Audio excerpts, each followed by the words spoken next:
Hi guys, we are Ideas May Appear with Nick and Sivia, and we were reviewing Riverdale. I don't have my phone in front of me, so I don't know what episode specifically, but they took a little... 8, right? Oh, good memory if you're right.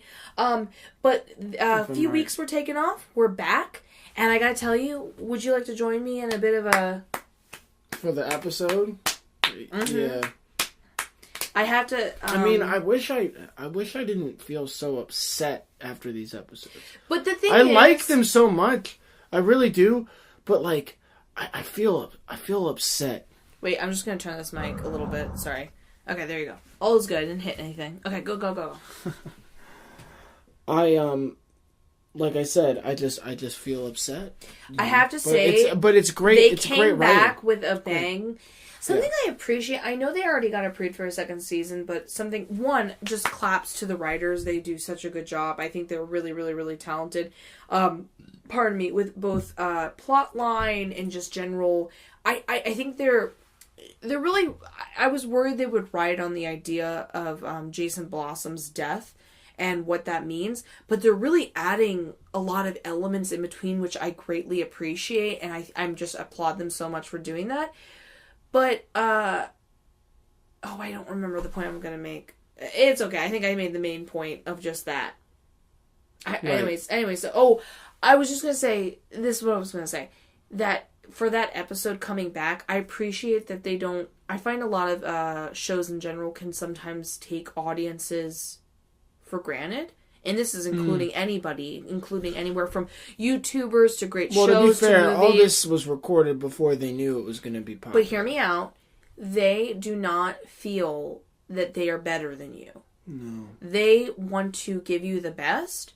It's as if almost... I kind of got a vibe in a very nice, natural way where they weren't rushing anything. I kind of got a vibe where they were... It was almost the vibe of like, what if we don't get renewed tomorrow? We better give it all we got. And obviously, they did get renewed, and they knew way in advance, and they were lucky enough to have that, and I'm really happy about that. But I appreciate a show that doesn't give me filler episodes. And I didn't get a filler episode from this.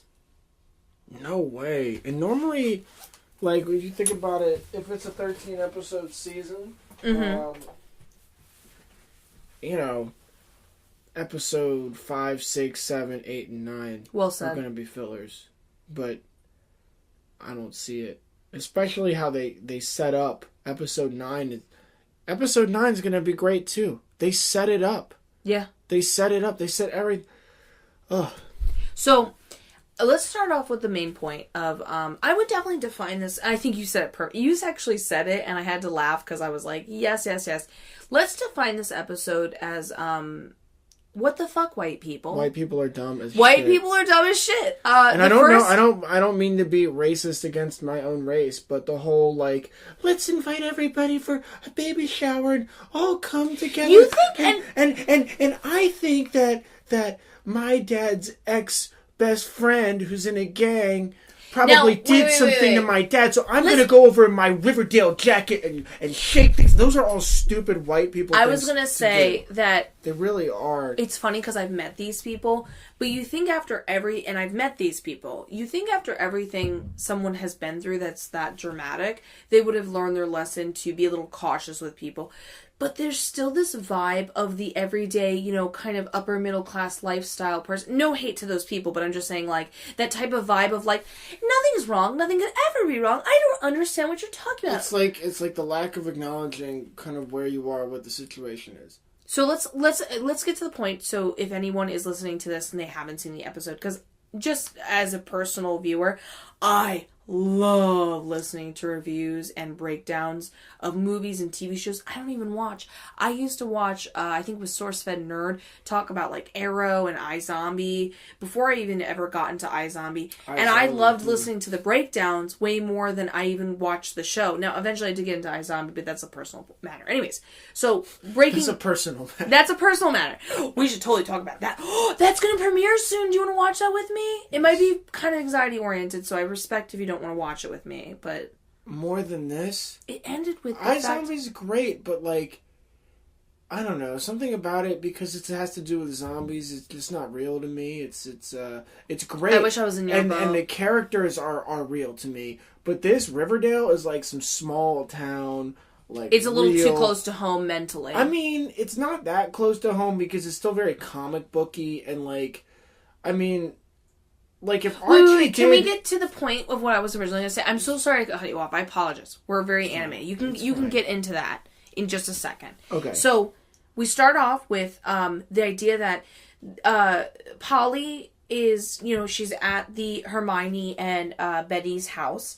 And Hermione and Veronica. Apologies. Yeah, Hermione and Betty. Residence. Thank you for remembering Lodge's residence. And Betty basically is like, do you want to... oh, no, Veronica, actually. I'm so sorry. Yeah, Veronica, right? Veronica was like... Let's have a baby shower. Let's have a baby shower. I actually Let's invite your parents. To be fair, as someone who came from a kind of richier background... It's not ignorant. It's actually, she's someone, I would say, that really knows how to celebrate life personally and had the good fortune to be able to. So that makes sense that she would bring up the whole baby shower thing. And I thought that was a great idea. But then, I just think it's not bad writing necessarily, but I truly think Polly as a character, I want to punch her in the face and punch her baby in the face, because God forbid that that's her mother, that she would be so dumb to have been sent to a nunnery and been through all the stress that she's been through, and yet still want to invite the same people who sent her to the nunnery, as well as the same people that kind of hinted at wanting to either murder or separate and set her as an unfit mother. I'm not trying to be cold. She wanted to, basically, long story short, she wanted to have the baby. They were going to have the baby shower, and she was going to invite the Blossoms as well as her parents to see that. Anyways, go on. People don't know how to separate.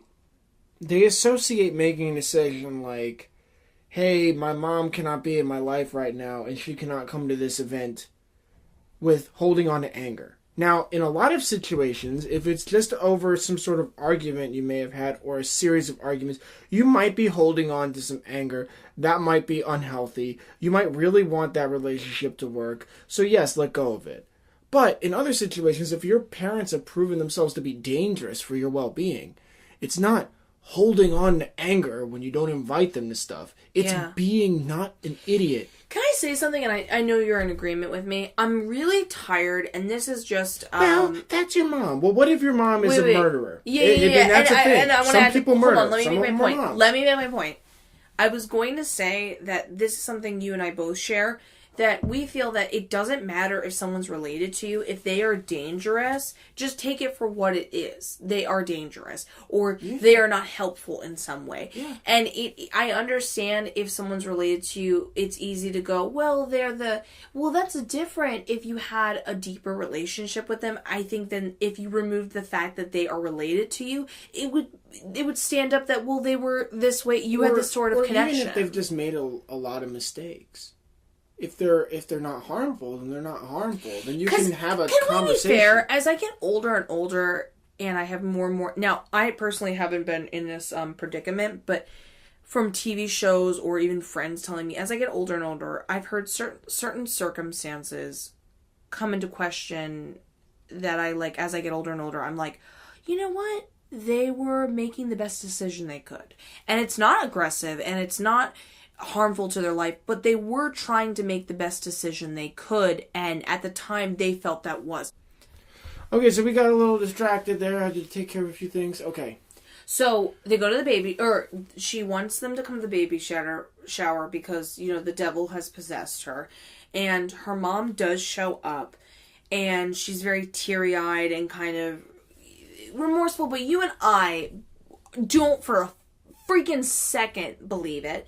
And then my favorite part, I absolutely love that Cheryl's kind of becoming this type of character. I really appreciate it because she's notoriously at this point quite a mean character, but we've learned that she actually, while she seems catty, she's not a terrible person deep down. And she pops in with the green velvet, old-fashioned, clearly very expensive baby carriage. And it's absolutely freaking hilarious. She's like, we're here! And, like, she's... I gotta say, that's one of those moments that I would love as a GIF forever, and really appreciate those small little moments with people, with Cheryl's character. I want more of them, and I hope we get more of them. But Miss Blossom pops up. And you and I, for a second, don't trust it when she offers out the idea that she's like, you're always welcome, you and your baby to stay in our weird gothic fucking... I couldn't help but be like, didn't you just threaten to commit me as an unfit mother or possibly kill me? When she said, we made those statements in haste, it's like, I don't know. Now, I believe that her character would say that. You said that. But it's like, Polly, come on. Now, going on... This is the part that we get really... I would say is the majority of the episode. Now, let's be real. Archie has become... I mean, well, let's say has become. He is a fuckboy. He is the ultimate fuckboy. Now, when we say fuckboy, for anyone tuning in that's new or doesn't understand... Wait, let me just say this and then you can say... Just remember what you're going to say. Fuckboy is not just referred to someone who you sleep with and you don't really give a shit about. I'm talking about makes shitty decisions... I don't know how to describe it any other way than they're crappy, they're expendable, they're dumb, they don't know what they're doing, blah, blah, blah. What were you going to say? He shows some hints of being better in this episode, but not before fucking up a bunch of times. So, basically what happens is Archie feels bad for his dad because the Blossoms subcontracted the crew that was gonna work on the Andrews construction project at the last minute on their first day of work because they're shady. They're catty. And of course, they're like the Archie's human version of MySpace. Of course, Archie's dad confronts them and he's like, "Oh, it's nothing personal." And he's like, "Yeah, it's never personal with you, right? That's my great-grandfather's maple syrup land. What is with maple syrup? Get the fuck over your goddamn maple syrup. Jesus fucking Christ. It's ridiculous. I mean, people are probably going to be only doing agave in 30 years anyway. I would have more respect for... Now, I don't think it's bad writing. I think it makes perfect sense with this character. However, it does if I met this character in real life, I would literally be like, I would take you more seriously if you kept bringing up the idea of money and business. But the fact that you, honest to God, are so hung up on the concept of maple syrup, I can't help but look at you and be like, am I crazy person? It's like I said, his mom, or his wife's mom. I think it's his mom. I think it's both the dudes. Mr. Blossom and Mr. Cooper are both... They're the people whose grandfathers used to be partners and one was murdered by the other one. Clearly, the Blossoms are mad. So there must be another side of the story because if he literally would... If the elder Blossom literally just killed Mr. Cooper, why would he be mad? So there has to be... But anyway, they're feuding. Hatfields, McCoys, Montagues, Capulets, whatever. Well said. His mom, that's her father. She was smart enough to understand that the kids had nothing to do with it, and that, she gave Polly the ring. Yeah. But this idiot can't get over it. Wait a minute. Wait a minute. I just want to mentally put this up.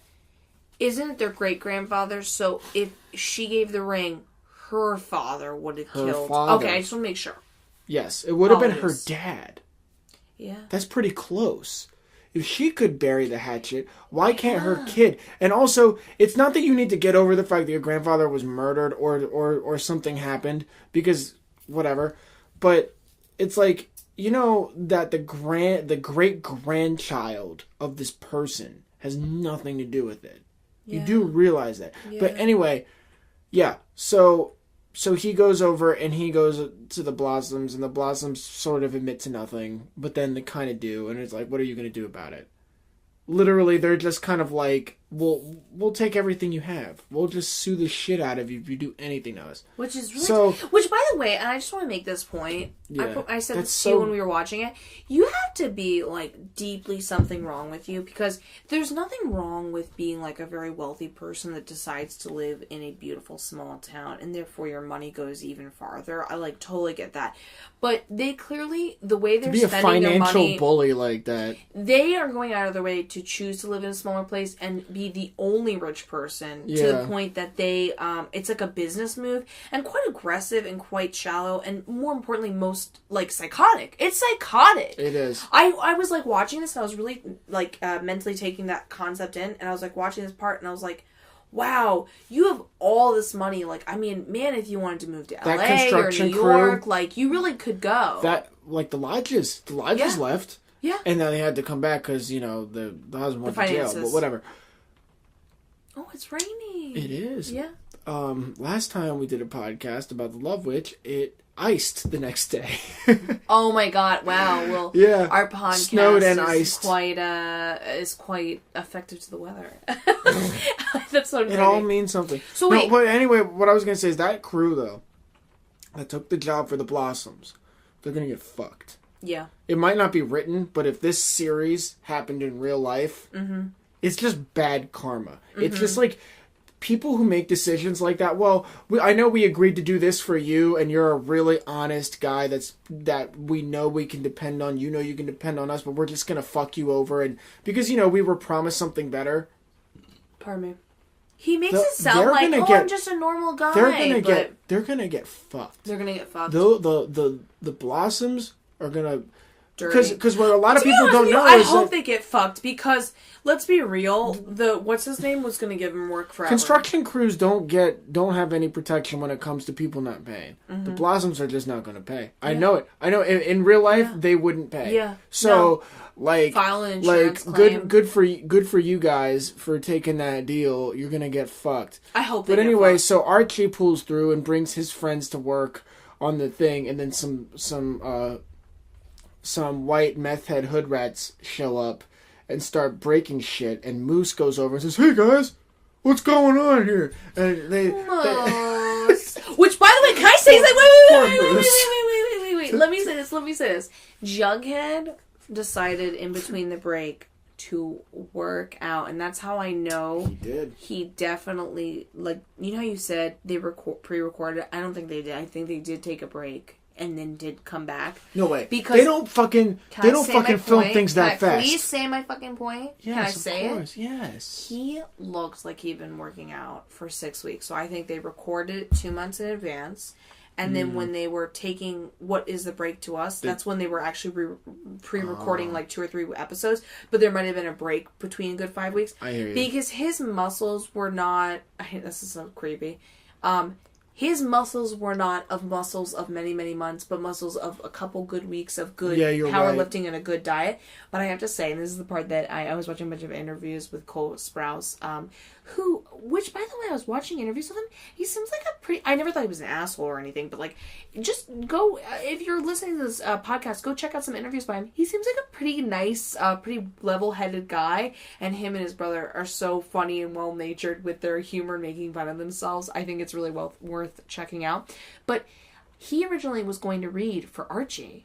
And he said that when he heard that Jughead was the narrator, he said he had to read for Jughead, which is a smart business move because you hear his voice and you kind of associate his personality more with the series. Narrator. And to be honest with you, let's be honest with you, he was smart enough to realize Jughead was a potential character, and it's smarter to take a side character than the main role, but nicely, because he wasn't the main role, then he was able to not be judged so harshly and be like, oh, why do you need the main role, Cole Sprouse? And then what ended up, or Bruce Sprouse, I'm sorry, and then when he kind of has slowly become more of the main character, it's been more of a natural progression, which is such a smart move of him. But anyways, I think that he was just looking, all muscled out because he knew he was going to be shirtless or something, and he wanted to kind of, for a personal matter, be, feel confident about his body. But I'm smiling thinking, Archie, that was your whole thing. You had a 6-pack, your muscles. Guess what? This little skinny mini is popping up with something of his own to bring to the money. And he's dating Betty. And my favorite part, I want to go past the whole stupid baby shower concept and the whole construction worker situation. Something that I just can't get over it. You've seen me when I'm watching it with you. I lean all the way forward. I lean on my elbows and I rest my chin on my hands. I'm not, when people are like, oh, I ship, blah, blah, blah. I don't normally have that. I don't normally have that emotion. I think it's cute and I enjoy it, but I don't deeply have that guttural feeling. But I have that deep guttural feeling when I see Jughead and Betty together. And I gotta tell you, thumbs up to Betty. She impresses me more and more because the first couple episodes gotten really cool. She goes from someone who, I gotta be honest with you, I look back at all the episodes we've watched so far, I never not like her. She's either being vulnerable and trying to make the best decision, and not an ignorant decision, an honest decision to get over a situation easily. Then she's being honest with herself and being like, I'm not over the situation. Then she moves on and focuses her interest. And my favorite is when she has that situation with Jughead, and I'm really glad that she first gives the eyes, and I actually didn't judge her, because, well, it's a lot of information. She's such a goody two-shoes. How's she gonna accept that? She doesn't give the face of being like, it's over. She gives the face of being like, why didn't you tell me? And kind of like, in addition to that, she's kind of giving that face of being like, what's that about? Do I know you? And then, when she talks to him in private, she's like, I want to know everything about you. And I'm just left going, I have to tell you, and I don't normally say this, and this is coming, I know people don't know this about me because I haven't expressed enough over multiple episodes and enough movies, but I don't normally think that most relationships feel tangible, real. Like, you'll watch movies and you get into it and maybe you get swept away with the story, but this is the first, and I'm being honest about this. It is, yeah. This is the first relationships I've seen on TV and movies in modern day that feels really, really realistic. Like, when they smile and look at each other, that there's the pause, the way there's both uncertainty but being there for each other. I'm not kidding you. I really see their relationship. I don't care what the TV show does, because that's what they're doing for drama. But for me, realistically, if you put that couple in a situation, they'd be for life. Right now, they have good situation. But my favorite moment, with Jughead and Betty, is when basically Veronica, and I think this is really smart of the show, they have never fully said, we are a couple. But Veronica says, you're a boyfriend. And Jughead gives this sexy expression, looking over, smiling at her, just looking at her, and Betty just kind of looks back, and there's no denying!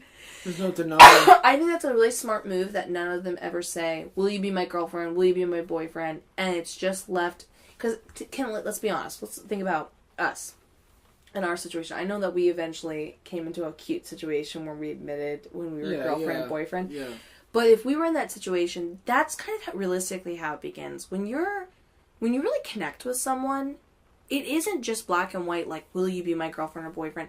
It's a sensitive topic of being like, am I going to scare them away? This feels really real. I don't want to scare them away. Yeah, it's that cliche, hey, why put a label on it? But usually that's something you hear from somebody and it's been like 6 years and they're just like, what? Yeah, it's usually for scummy reasons. Why put a label on it? and then they look at each other, they smile, and this is my favorite part. She calls it out. And thankfully, because they're in a good enough situation with each other, they don't deny it. They smile and look at each other. And this is my favorite part. Archie doesn't look very happy about it. And this is the part that I just smile about. I go, good, Archie. Good. Because I hope it does develop. Now, I hope Betty never is an idiot and hooks up with Archie and hurts Jughead. I don't think she will. I don't think she will either. But I like that he's jealous because because he truly is like the most fuckboy person I think I've ever experienced. I know he's false character, but I'm just making a point of saying he really, when he doesn't get what he wants, he doesn't necessarily pout, but he does look like, well, I feel weird. Why don't I have that? Let's talk about the weird cycle of Archie this episode. So first, Moose gets beat up by those dudes. Moose got highlights. Can we talk about that? Moose got highlights. And those guys ran away. The sheriff comes by and Which, is how less would he than be helpful. alive? Because if you got hit in the head with any of those, what are they called when Crowbars? Pry bars? It's when you screw on a toilet. It's like a little... I mean, they had crowbars. Okay, well, either way, agreed. Whatever it's called. It definitely has crowbars. Okay, life is not a movie. You know how, like, in a movie, somebody has a handgun and they shoot, like, 20 rounds out of it? No. Yeah. You know how somebody gets hit in the head? He had, like, a slight red... I'm like, he was somebody dead. Gets hit in the or head. a concussion. Somebody gets hit in the head with a chair in a bar and they get up and they're like, who wants more? No. I mean... Even a full-grown man who does strength training, punching somebody in the head like 5 times would probably kill him.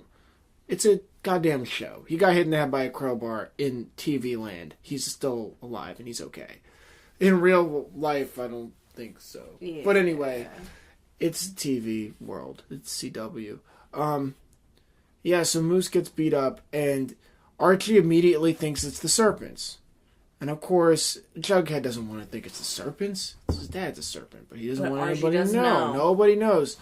Except Mr. Andrews might have an idea because he knows that Jughead's dad used to run with the Serpents. So Archie... Again, keeping it from fuckboy Archie decides to fucking take matters into his own hands and go to a serpent bar and ask questions. Mm-hmm. And Jughead's like, you don't want to do that. And he's like, thanks for having my back. So he brings the sheriff's kid, which is a stupid idea. Mm-hmm. Moose... who's a nice guy, but not the brightest. No, Kevin is the sheriff's kid. No, Kevin and Moose he brings. Oh, apologies. And then, Kevin's boyfriend that's a serpent. Which they admitted! Joaquin was his boyfriend! Remember so many episodes? Oh, I'm sorry. No, I looked it up. It's Joaquin. Is it really? I looked it up. It's Joaquin. Oh, cool. So, Joaquin is his boyfriend! I went to date scene with him. So this all sounds really dumb. Mm-hmm. You're gonna go into a gang's, like, bar. Mm-hmm. Which, how is it their bar? But anyway... This is where his whiteness really stands out, that he wouldn't even think... He thinks that he can just go in there. He can just go in there because he wants to ask questions. Mm-hmm. In a place where everybody's on the same team except you. Not only does he just go in there, but he goes in there with his flashy Riverdale I'm a prep tool jacket. Not even attempting to sort of blend in. I'm a teenager. With the sheriff's kid. Mm-hmm. He's a shit. Come on. He's a shit. Then this Moose says, I guess that guy looks familiar? I don't know.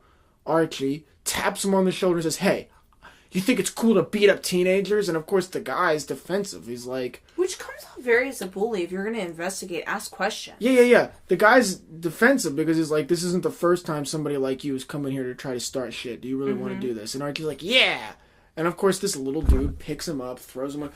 If it weren't for Jughead's dad, Archie would have died. Yeah.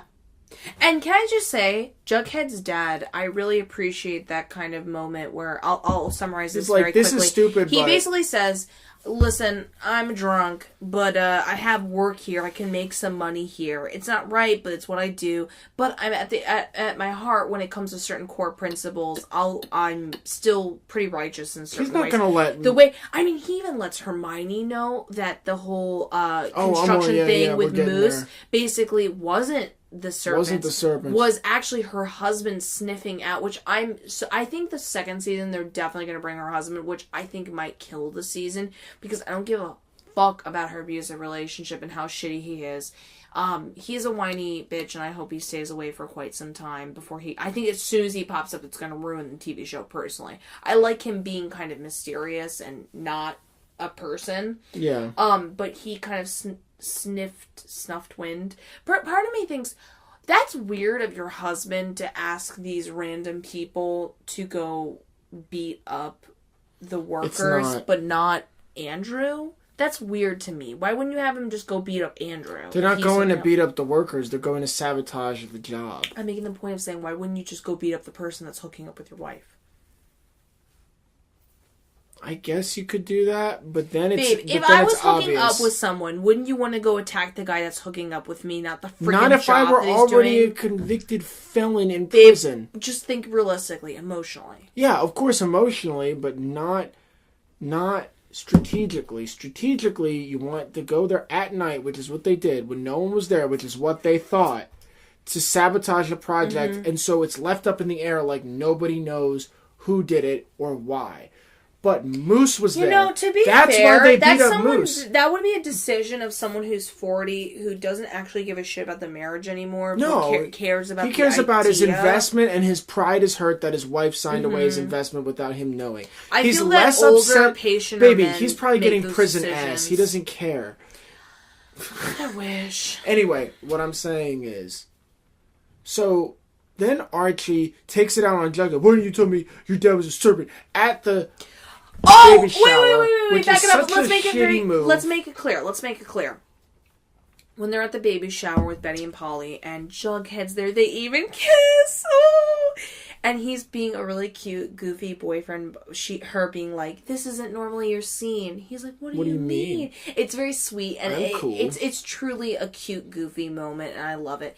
Archie, like a straight up fuckboy, again, fuckboy move, doesn't decide to come in private or at a later time or even take him aside. He just goes in front of kind of everyone, and most importantly, Polly, and make it a point of saying, like, your dad's a serpent. And that's when the discussion happens, and he gives a look. And Jughead looks so nervous, because guess what? You know what I mean? I understand that in a relationship you should tell each other everything, and I think he would have normally... So afraid of being judged. I think he would have, and agreed, but I think he would have normally told Betty over time. I think he really would have in a couple days. I think he really would have. Except, I think he has a right as a vulnerable human being to keep that to himself, and also personal business. He's already marginalized. He looked so terrified. I just felt so. I felt like he had a reason to be terrified. But it's like, Archie, why couldn't you handle that in private? So first of all. Okay, so 1 point for Archie goes to getting his friends to help his dad who's having a hard time. That was really good. Mm-hmm. Okay, stupid, yet I appreciate Archie's loyalty to his dad, but I don't appreciate how dumb he was for going to that bar. Also, can we talk about how Luke Perry always is trying to be, like, forever young? I don't know. He gives me a good middle-aged vibe. No, he gives me a good middle-aged vibe, but he's always... I feel like there's certain lines or moves he's making that I'm like, we get it, Luke Perry. Okay, but then strike against Archie. He says, remember when Archie's like, you're the roommate? And I'm like, yeah. And I'm like, yeah, Luke Perry. Strike against Archie for getting mad at Jughead for no reason and taking it out on him in front of everybody. Then good on Archie for going to Jughead and being like, I'm sorry. As much as that was like... Archie says sorry? As much as that was dumb that he did it in the first place and it was fucked up, I was happy that at the end he wasn't holding... I was afraid that he was going to hold on to it and just be mad at Jughead. And when he found out Jughead's dad didn't really have anything to do with it, and that Jughead was just afraid to tell people, he was like, you know, even though we both know this is bullshit, you can tell me anything, you're like a brother to me, and I'm sorry. Mm-hmm. I do appreciate that. Doesn't make up for it, but I appreciate that he did that. I gotta be honest with you, I don't appreciate it because I thought it... Well, it would have been better if he didn't. Hold on. No, hold on. Let me... Hear me out. You can totally have your opinion. I don't disagree with your opinion. I partially agree with your opinion, but the other part of me thinks that's a fuckboy move. A fuckboy move is to cause drama and then later be like, but you can tell me, man. What do you mean? Yeah, what Clearly do you mean? I can't. Because when you found out, instead of coming to me privately and having a discussion and kind of investigating what the situation was, you made it pretty public right away before you even asked any questions. Can we... Let me look at the podcast. I'm just looking at time. Okay. Hear me out. We should go forward towards, and this is a big point. Polly's mom didn't know that her dad apparently... What's their last name again? The Coopers. The Coopers, okay. Mr. Cooper. The Coopers. Mr. Cooper. I don't remember what his first name is. He apparently, before they were going to send her into the nunnery, and I guess he must have known or something like that, He set her up for an appointment to get an abortion. Even though she didn't want She didn't want to. And he didn't give a crap and blah, blah, blah. And I have to tell you, by the way, the actress who plays Polly, and FYI, is going to be in Twin Peaks! Oh, yeah. I gotta tell you, I could not be more excited because she's selling me on the very, And wait a minute, and what do you call it? Their mom, Mrs. Cooper, is in Twin Peaks, right? Was in the... That's what I just said. You said Polly. Oh, I'm sorry, I'm referring to Mrs., not Polly, I'm referring to Mrs. Cooper. What did she play in the original Twin Peaks? Give me a second to look it up while we're talking, but, long story short, I'm pretty freaking excited that she's going to be in it because, how do I express this in a very complimentary... I mean it in a very complimentary way. She has a kind of...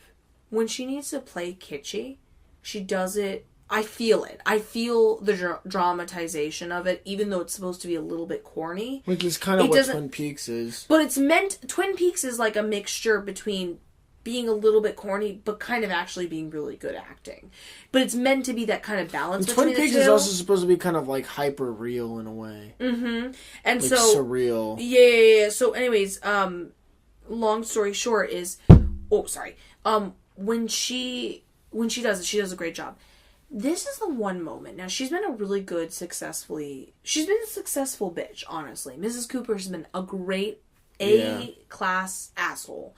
And this was a moment when she realizes, and I was literally gonna really judge the shit out of her, because some women out there are like this, if you can believe it or not. Yeah, no. It's like a universal thing to be like, even though it wasn't right that she wanted Polly to go to an abortion nunnery and give it. I'm sorry, not abortion. Adoption. Thank you. She wanted to force her into adoption, and she also sent her to the nunnery. That I consider that equal, but it's like an unspoken thing to be like, whether you're down with abortion or not down with abortion, it's your choice. It's your freaking choice whether you want to get an abortion, pro-choice. Mm-hmm. Or if let's say you're not into abortion, so you have the baby by default. Either way, it's your choice. Yeah. So for him to just go, you're getting an abortion, that's messed up. Because what if you didn't want to have the child, but you're against abortion? So that's your choice to give them up for adoption, or vice versa. You didn't want to have the kid, but you can't stand the thought of terminating the pregnancy or letting the child go. So you're in that sticky situation where you decide, you know what?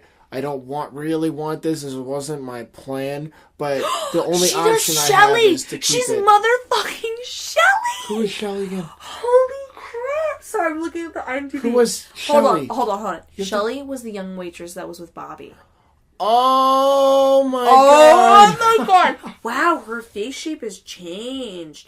She doesn't... I mean, first of all, talk about aging really, really well. She aged really, really, really well. I commend her. I wonder if she thinks this is anything like Twin Peaks. I commend her. And I also have to laugh because I'm excited to see her in Twin Peaks as an older woman, because the person she played, Shelley, in Twin Peaks when she was younger, was kind of like really well done, as like unaware that she was getting in one bad relationship into another. And in Riverdale, she's very confident. I think if she was in that circumstance, she would call a guy on their shit. So it's interesting to see her as an older woman play that same character. But anyway, that moment when we saw her get really like in her husband's face and say, "You didn't tell me that you set up an appointment for Polly." She even, and this is the worst part, and you and I said this before, he's a fucking scary guy. You can compare to her, all her like loud, like she's very verbal. He looks like someone who would be. He's scary because it's underneath. Yeah. He doesn't say shit, but you can, as an actor, he really sells me on the underlying anger. Yeah. And I just looked at her and I went, I would have accepted if you had gotten in a fight with him and just been kind of upset at him. But to kick him out? Yeah! I know you're terrible to your daughter, but yeah! But what I was going to say is this is the first moment that we realize that they are not a totally united front. You said that. I agree with you. I thought that they were. Yeah, same. But they're not. And she said, "That's what you did to me." So clearly they had a pregnancy when they were in high school. It's Polly. I bet you it's Polly and she just didn't go with it. Or she did abort something. No. She was forced into an abortion. in high school, and then they planned to have Polly. Think about how old Polly is and how old they are. They didn't have her in high school. You had the abortion, you had 2 children, and then you see your same husband putting that...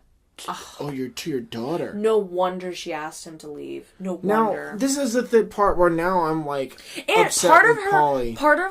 And before we get there, but last thing I want to say, part of her, I think she was extra upset with is not only that redundancy. You did that to me. You're going to do that to my daughter? But I was going to say that she thought they were a united front.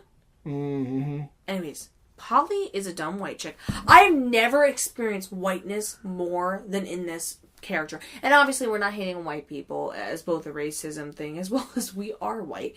But I was going to explain that when we say white, we're referring to that kind of just like kitschy unawareness. Yeah. And I would say that's not in necessarily the universal cultural, but I would say through privilege and stuff like that, it can be an often trait in certain characters in movies. As well as I have met my fair share of, to be fair, even relatives, I've met like simple stuff. Like, you go to the store, I've literally gone to the store with certain relatives, just like a convenience store, and they literally leave the keys in the car, and the car turned on, and you're literally left being like, someone could take your freaking car. What are you doing? It's like those people that were looking at the house across the street. I heard one of them say, "It's like the end of a generation." Oh my god! And it was like, and to make a point it was like, to people. Wait, what? Hold on, I have to make this point to people.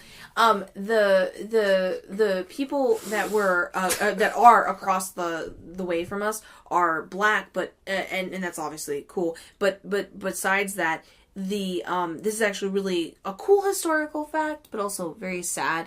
Their great grandparents were, I think it's great grandparents or great grandparents. Well, it depends on who we're talking about. If we're talking about the man who owned the house, the man who owned his house, either it was his parents or his grandparents were slaves, and that when the masters, I'm putting quotes around this, and the masters, the people that owned them, were in the house, passed away, they left the house to them. That's why the house is kind of sectioned off into kind of a sadly slave quarters and then a regular like the rest of the house quarters, which is super fucked up and really sad that ever happened in time period. But besides that, when we heard them saying that felt super white. It felt like you're like this isn't a terrible like time period. A movie.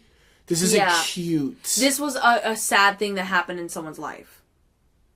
But to and be what fair, are you gonna do? Just come in here and just buy it? You're gonna buy a generation. I think it was great grandparents because I'm pretty sure it's either grandparents or great grandparents because I'm pretty sure his mother was like the first valedictorian. She was the valedictorian. Yeah.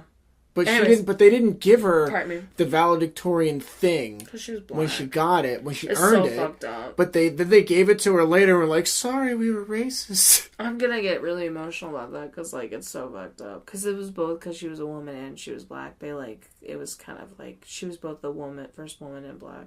Yeah, it's so sad. It's very sad. It's so fucked up. They later, I'm only laughing because of how horrible it is. They later did give it back to her. Yeah, they gave it to her. But at that point, it's like, I think she was something like 70, and it's like, really? Really? She's had children, she's lived her life, really? I'm sure it meant something to her, but I'm pretty sure... It's more for them, for being like, oh, this is embarrassing. Mm-hmm. Which it is. I'm sure they were embarrassed for a whole day. Anyways, again, I just really disagree with certain people.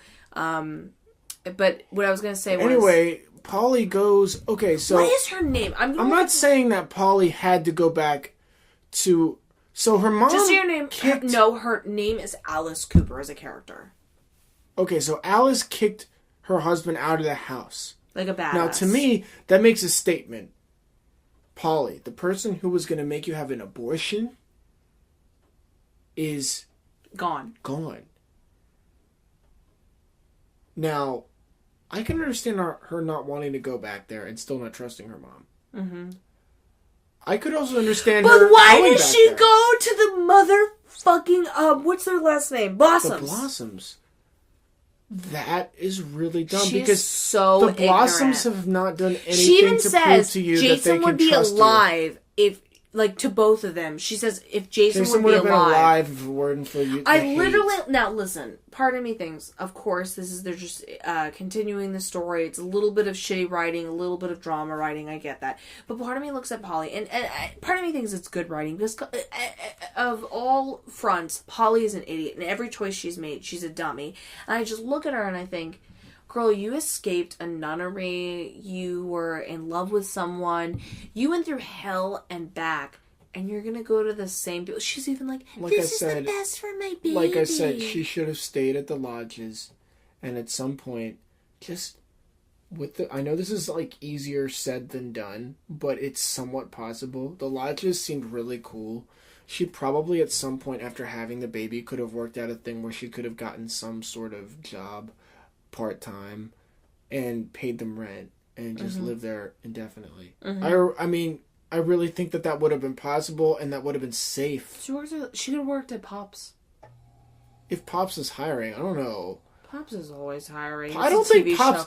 It's a TV show. It's a TV show. We're talking about TV show. Why doesn't Jughead work at Pops? He fucking loves that place. Oh, number one rule, never work at a place you like to go. Oh, I said that. I've worked at, I think, 2 or 3 places now. Wait, was it 3 places? I don't think it's 3. I worked at several places that I liked, and then I was like, crap, I can never go out there again. Crap. It's seriously, if you're going to get any advice in life, not that I'm one to dish out. Actually, you know what? I'm pretty good at life. There you go. Yes, you should listen to me. We're now running an advice podcast. Yes, this is now an advice podcast. Send us all your life experiences that we haven't experienced. We'll pretend to know what we're going through. Advice, and then we'll criticize you for it. Advice me. Okay. So I think we're coming towards the end of the podcast. I think we've been doing a good job. Can I just tell you right now? I'm being honest. I would pay $50. Completely. What? I'm being completely fucking honest. $50 for what? For Jughead and Betty's sex tape.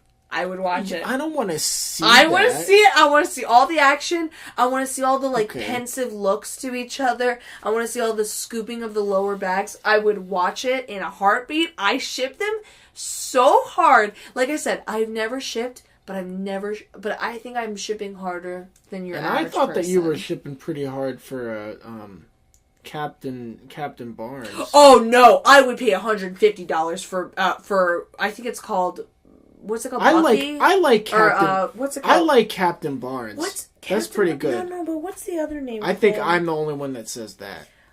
Bucky. Cucky. Captain Bucky. Can I just tell you, Kabuki. It would be good. Who do you think would be top and bottom, real quick? I think they switch around. I think it would switch around, but yeah, they take turns. I think Bucky would be like a hardcore power bottom. Yeah, that's true. And I think it would be a lot of pensive looks. I think it'd be kind of weird for him in the beginning because they're both It would be natural, unspoken. It'd be kind of weird for Captain because he'd be like, oh, I'm from like 1945. No. I hear what you're saying, but I think he'd be so ready. I feel like a lot of situations he gets in that he doesn't expect, he handles it as is, as a true war hero. He would be like, this is right for America. A true merging of constitution. Okay, well, anyways, Jughead, wait, last thing. Can I just say, the saddest note of this entire episode? Yeah, what? Val got rid of her highlights.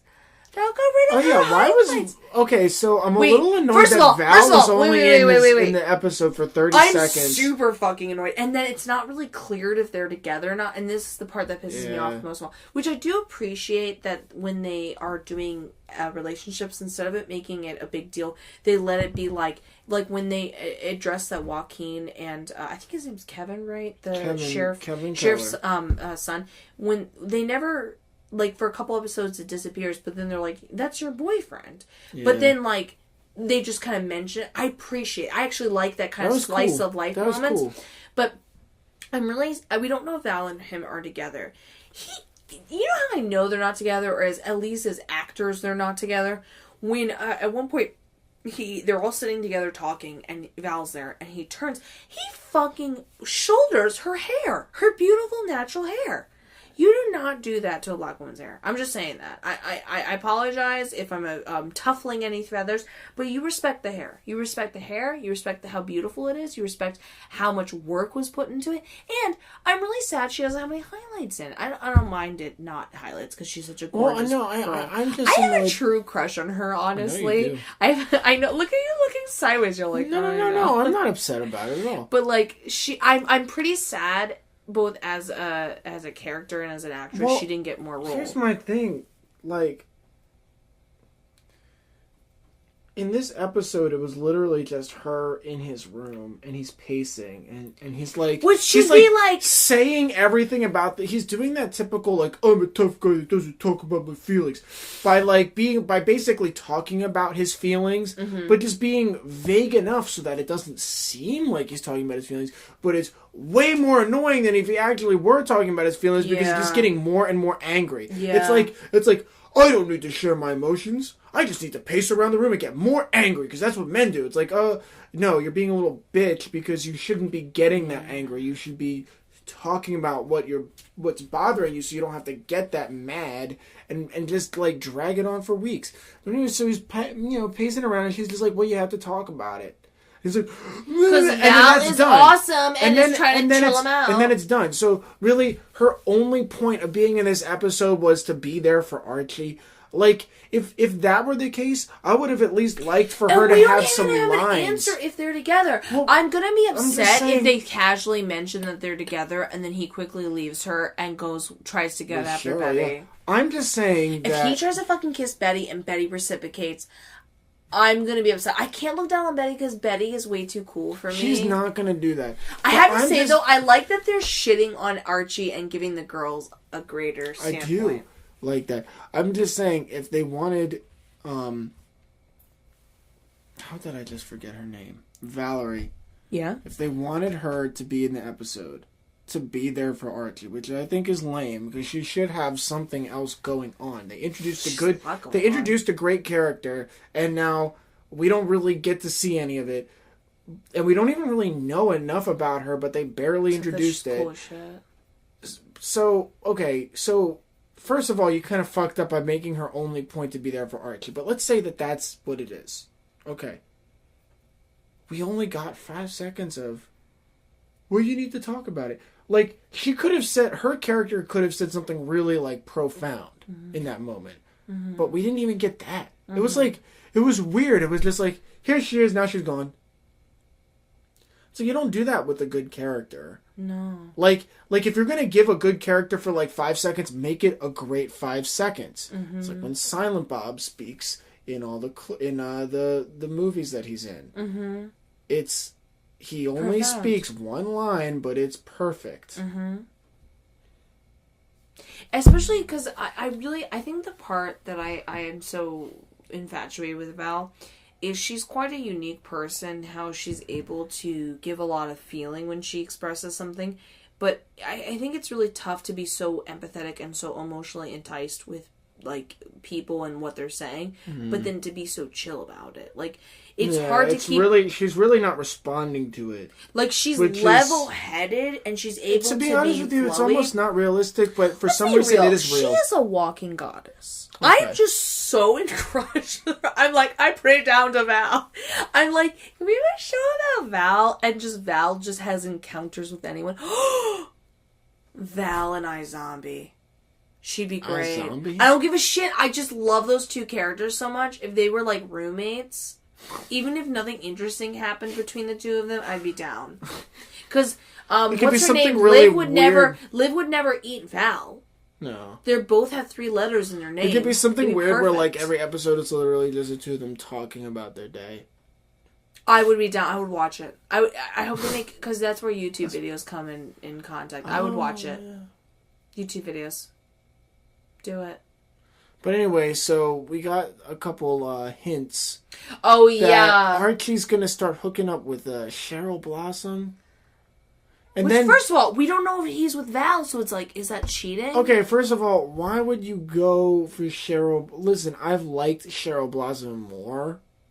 Let's be real here. But she comes from a terrible family, and she's Archie not... hooks up with everyone and anyone. If I wanted to hook up with Archie, I bet you I could. I think I could. Yeah!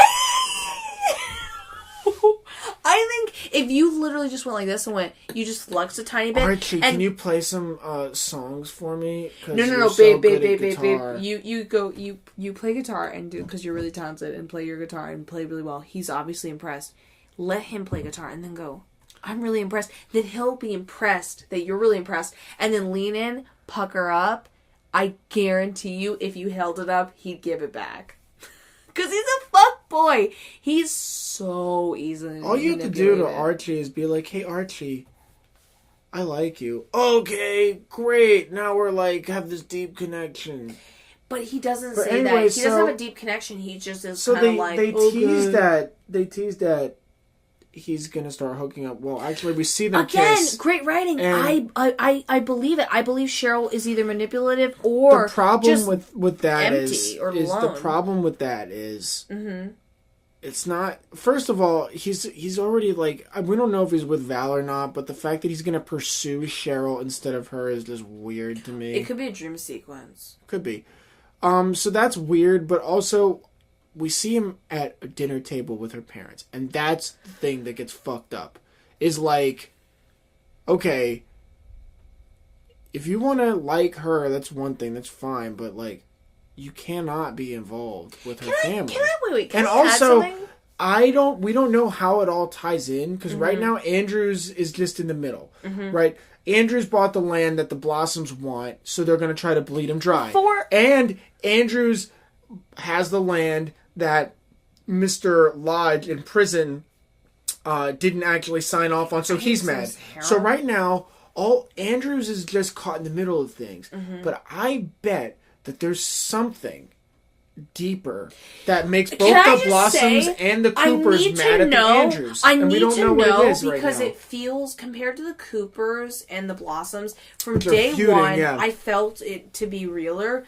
But when Mrs. Blossom or Alice Cooper freaked out on Archie right away, when she was like, I don't trust Archie, blah blah blah, it kind of felt like she was gingerest and like she was against redheads. We already discussed it. She just hates everybody. But exactly, it just didn't make sense. No. And now we haven't heard anything from Blossoms, but we got a general vibe that they dislike everyone. They think they're better than everyone else. But with this situation, I agree with you. I'm like, I need to know what that deal is. Because for now, they're just caught in the middle of stuff that have to do with the project. I know it's all about Archie, but part of me, and I'm so sorry, I apologize to the actor who's doing a great job playing him, because he is. He's not doing a bad job, but this is the thing. And his American accent, he's from New Zealand. Oh, he's killing it. I look at him and I go, listen, honey, that's derogatory. Listen, I'm not trying to be rude or anything, but can you go away and can we just have everyone else? Because everyone else, I love Cheryl, I love Veronica, I love Betty, I love Jughead, I even love the Serpents, I love all of them. Also, I would also pay good money for Joaquin and Kevin's sex tape, because and this is, when he says, and I have to say this, when he says, he really does like me, blah, blah, blah. You can tell Joaquin's not expressing it. He likes him too. Joaquin likes him. But we need to know, what's the deal? How does Jughead's dad know about the two of them? And it feels like there's some sort of scheme there. That they almost said, like, go hook up with that Jason, guy. Like, blah, basically, blah, blah. we know. I definitely don't believe Alice. Now, when she's like, they know, and also the fact that they know something about Jason's death that they're not telling anybody. Yeah. I don't think they killed him because that would be too obvious.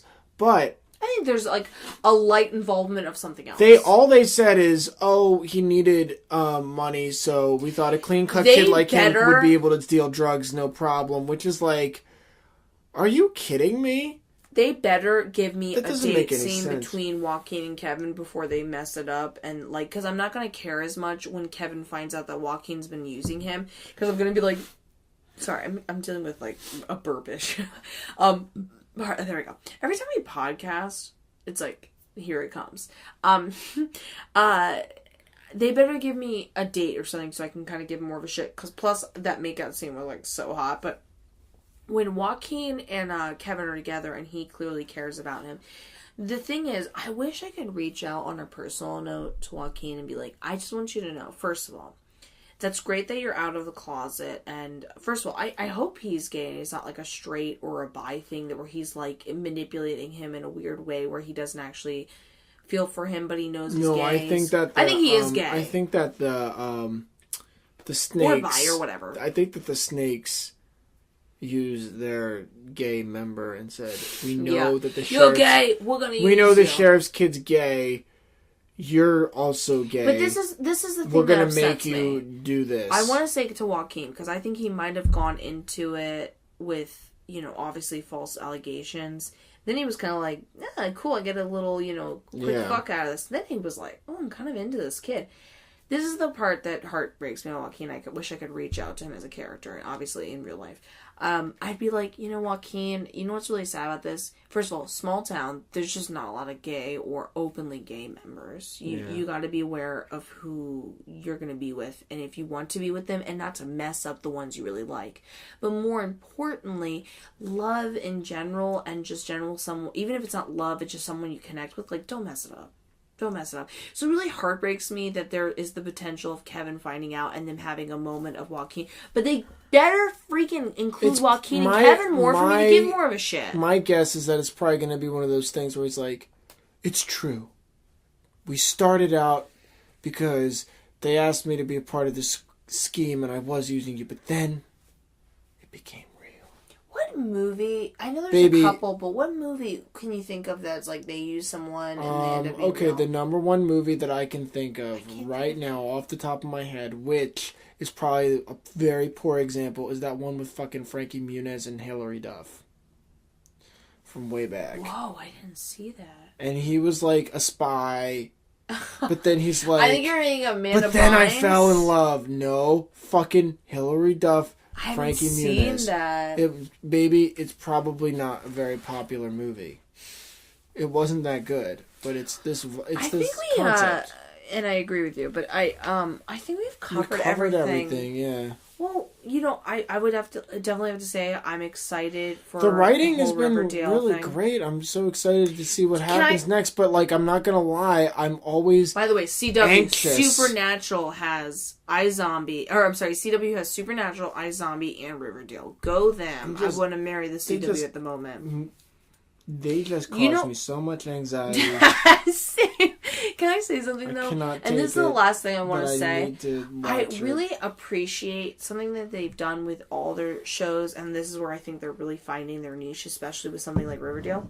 I'm able to accept a certain amount of corniness, that's intentional and kind of like how do I express this? As a writer, as you and I do that kind of thing, when you're writing and you just want to get to point A to point B and you're like, fuck it, I could spend 3 chapters explaining this or kind of get to the point in 3 paragraphs and it might be a little too direct, but it at least gets the point across.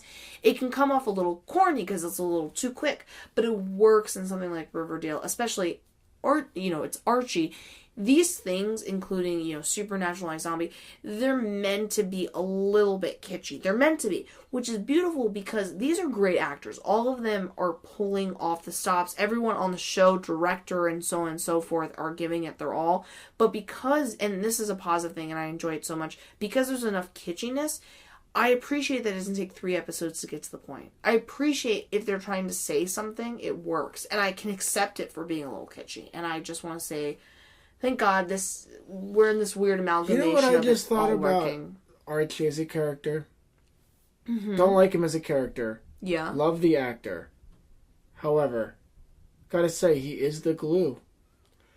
The things that he does when he fucks up, it defines the characters around them because of their reactions reveal to us who they are. But it's subtle. It's not super in your face. He needs to be there. And I gotta tell you. So anyway, that's the consensus on Archie. Or Riverdale, more importantly. And Riverdale.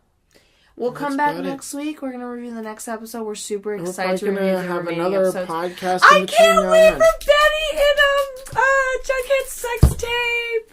I don't know if that's gonna happen. I'm going to get an email in the next coming weeks, and it's going to be like for private, dedicated fan bases. CW porn. Yeah. Come on. They're really missing out. Pornhub should have like a category, and it should be like busty, ebony, hentai, CW. CW. Oh, Cass and Dean. That could be on the CW. That would be the biggest CW porn, for sure. With each other, with others. Beautiful. Yeah. Alright, well, that's it. Good night. Go check out the CW tab on Pornhub. And yeah, we'll be there. We'll be leaving the most comments. I'm sure there's some Bughead erotic fan fiction out there. Oh shit, I'm looking it up right now. Alright, goodbye, everybody. Guys. On that note, have a great night looking stuff up. Same.